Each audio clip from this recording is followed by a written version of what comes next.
Hi, welcome to Pro Stitcher Designer Tips and Tricks. This is part 1 about using the thread color palette. I encourage you to watch my second one too, because in it I will share a few ideas of how thread color can be really beneficial when you're making new designs.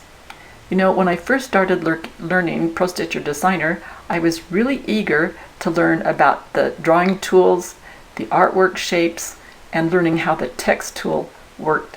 Yes, I saw these little colored boxes at the bottom of the screen, but I didn't pay any attention to them. When I finally started poking around and playing with the palette, I was really excited. There's a lot of good things that you can do with a thread palette. So if you don't know anything about it, I'm here to help. So let's get started. The thread color palette that you see at the bottom is the default palette. It's what comes up every single time that you open Pro Stitcher Designer. Now, as I mouse over some of these little colored squares, you can see words, teeny words at the bottom. This will tell you the name of the default palette. So it's down below, it says brand Exquisite Thread 40. So that's the default palette, and these are the default colors in that palette. And the default color in the default palette is this blue. It's number 1. It's hard to see, but there's a black box around it. If I come over here to the yellow, do you see that do you see that black box? Any color that has the black box around it is the default color. And so what that means, anything that you make is going to be that color. So I'm just going to make a few different things so that you can see how that works. So everything you can see, everything I'm making right now is blue in color.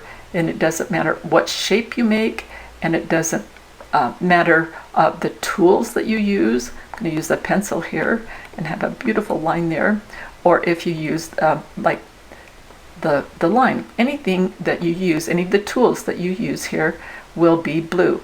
But let's say you want to change the color for whatever reason, and you'll understand in the second video. So I select one, and then I click on a color down below here in the palette.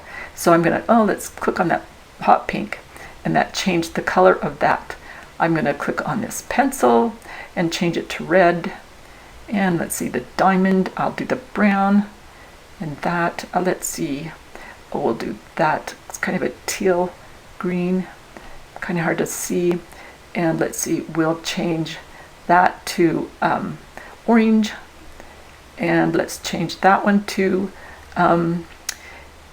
let's do this pale green. Now you'll notice that some of these colors, like this green and that yellow and this yellow, are kind of hard to see on the screen. So what you can do is you can click on that color and change it. So I'm going to right click on that color, and it brings up the palette. So it is the Exquisite Thread 40, and these are all the colors in that palette. But when you click on the down arrow, you get all of these different palettes to choose from. And I like to go down here to Robinson Anton Super Bright. And I click on that, and these are the colors that are in that palette.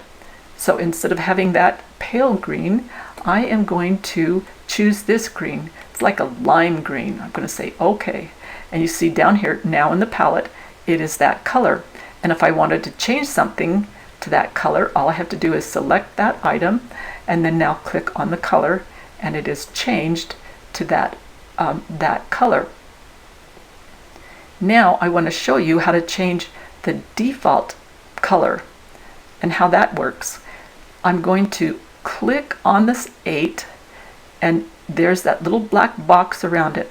So that means now anytime I make anything, it's going to be that purple color, whether it is one of the drawing tools or the artwork shape.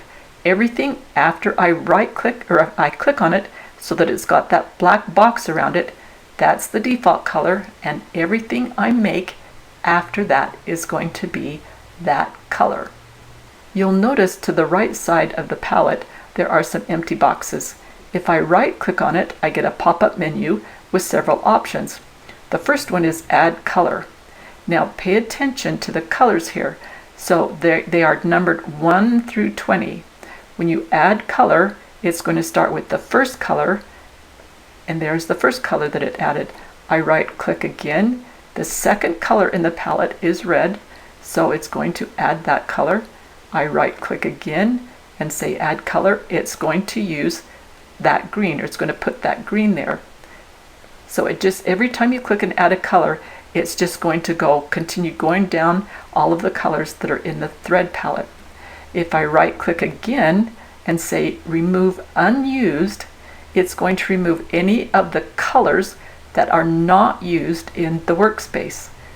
So if I click remove unused, these are the colors that I have used in my workspace. Now if I right click again, one of the options is make current default. And what that means is that these colors right now, if I select that, and when I exit ProStitcher Designer and come back in, this will be your default palette every single time you open up ProStitcher Designer. So this can be really helpful. If you get colors that you like and colors that show up on your screen really good, then you can make those your default thread palette. Now if I want to get rid of that and I want to go back to the original one, I can click and say reset default colors. And when I click on that and then I exit ProStitcher Designer and come back in, then I will have that Exquisite Thread 40 as the default palette again. Now if you come over here to the right side, you'll see the plus and the minus. If you click on the plus, it's going to keep adding colors from the default palette, and the minus is going to remove the unused colors. So if I click on that, it removes all of the colors that I haven't used in the workspace. Now if I come over here and click on this little computer, this will give me options to change the color of the workspace. So if the colors aren't showing up very good, you can change the workspace to a different color, so it makes it easier to see the colors that you're using. So I am going to click Define Custom Colors, and I get this little pop-out window, and I've got a slider here. I'm going to select the gray.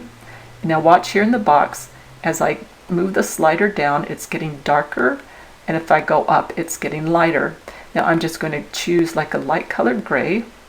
So pay attention, here's the white workspace, and when I say OK, it changed my workspace to a gray. Now you'll notice that this green is kind of hard to see, so you maybe want to remove that from your palette, and you wouldn't want to have that as one of the thread colors that you use. Well, that's it for now. Like I said at the beginning, I've got another video about using thread color, especially when you're making a new design or making changes in a design. If you like this video, please click down below that you like it. That will help others who want to learn ProStitcher Designer to find these videos. Thanks so much for watching.